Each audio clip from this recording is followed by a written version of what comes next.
December রোজ শনিবার আজকের আবহাওয়ার আপডেট নিয়ে চলে আসলাম আবারও এই মুহূর্তের আবহাওয়ার আপডেট। ইতিমধ্যে সকাল থেকে প্রায় 8টা পর্যন্ত দিনে সূর্যের দেখা মেলবে না এবং সকাল থেকেই কুয়াশার আবির্ভাব, তারই সঙ্গে আংশিক মেঘলা সহ বৃষ্টিপাতের সম্ভাবনা কোনো কোনো জেলায়।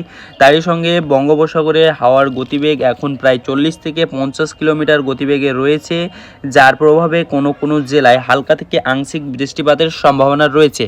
তো আসুন আজকের এই ভিডিওতে আমরা জেনে নেব খুলনা, বরিশাল, ঢাকা, কুমিল্লা, ময়মনসিংহ, মেহেরপুর সহ 8 বিভাগের 64টি জেলার আবহাওয়ার খবর এবং তারই সঙ্গে পাশাপাশি পশ্চিমবঙ্গের 23টি জেলার আবহাওয়ার আপডেট আমরা এক নজরে দেখে নেব এই ভিডিওটির মাধ্যমে।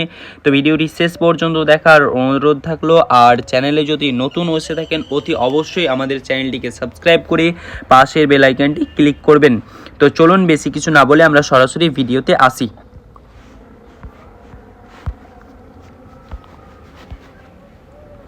তো সরাসরি আমরা এখানে দেখতে পাচ্ছি সকাল থেকে প্রায় পশ্চিমবঙ্গ সহ বাংলাদেশের বেশ কয়েকটি জেলায় থাকতে চলেছে আংশিক মেঘলা সহ বৃষ্টিপাতের সম্ভাবনা।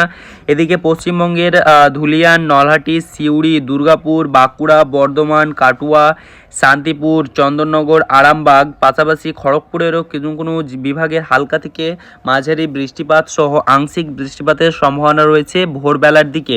পাশাপাশি যদি বাংলাদেশের কথা বলি তাহলে বাংলাদেশের মেহেরপুর বিভাগের যে জেলাগুলি রয়েছে, মেহেরপুর, পাবনা এবং তারই পাশাপাশি রাজশাহী বিভাগে রাজশাহী এবং সিংড়া, এই জেলাগুলোতে থাকছে আংশিক মেঘলা সহ বৃষ্টিপাতের সম্ভাবনা ভোরের দিকে।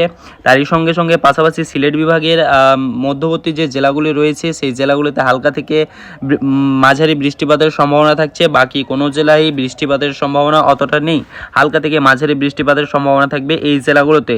বেলা গড়ানোর সঙ্গে সঙ্গে এই মেঘের পরিবর্তন দেখা যাবে, অর্থাৎ বেলা গড়ানোর সঙ্গে সঙ্গে এই মেঘ সরে যাওয়ার সম্ভাবনা রয়েছে শুধুমাত্র ধানবাদ, দেওঘর আর কিছু কিছু জেলায় যেমন সিউড়ি, দুমকা, নলহাটি, এই জেলাগুলোতে হালকা থেকে মাঝারি বৃষ্টিপাত বা আংশিক মেঘলা থাকার সম্ভাবনা রয়েছে দিন গড়ানোর সঙ্গে সঙ্গে।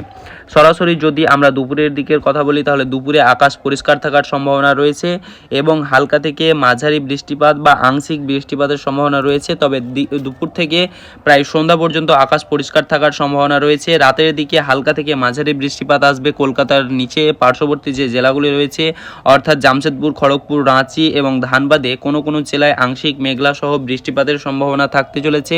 পাশাপাশি যদি বাংলাদেশের কথা বলি তাহলে বাংলাদেশে রাতের দিকে কোথাও বৃষ্টিপাতের সম্ভাবনা নেই।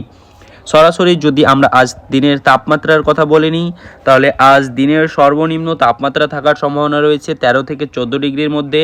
কলকাতা থাকবে 16 degree, Kharagpur 14 degree, Jamshedpur 13 degree, Dhanbad 13 degree, Deoghar 13 degree, তার পাশাপাশি ভাগলপুর 13 ডিগ্রি এবং এদিকে শিলিগুড়ি 14 ডিগ্রি এবং আলিপুরদুয়ার 14 ডিগ্রি, গ্যাংটক 7 ডিগ্রি, দার্জিলিং থাকতে চলেছে 8 ডিগ্রি এবং পাশাপাশি রাজশাহী বিভাগের যে জেলাগুলি রয়েছে সেই জেলাগুলি সহ রংপুরে 15 ডিগ্রি, এদিকে ময়মনসিংহে 16 ডিগ্রি, সিলেট বিভাগে 14 ডিগ্রি, রাজশাহী বিভাগে 14 ডিগ্রি এবং তারই পাশাপাশি ঢাকাতে থাকছে 17 ডিগ্রি, কুমিল্লা 15 ডিগ্রি এবং খুলনা 15 ডিগ্রি, পাশাপাশি বরিশালে থাকতে চলেছে 16 ডিগ্রি। তো এই ছিল আবহাওয়ার ছোট্ট একটি ইনফরমেশন যা আপনাদেরকে জানিয়ে দিলাম। যদি ভিডিওটি ভালো লেগে থাকে অতি অবশ্যই একটি লাইক এবং একটি সাবস্ক্রাইব করবেন। দেখা হচ্ছে পরের ভিডিওতে, ততক্ষণের জন্য ভালো থাকুন, সুস্থ থাকুন।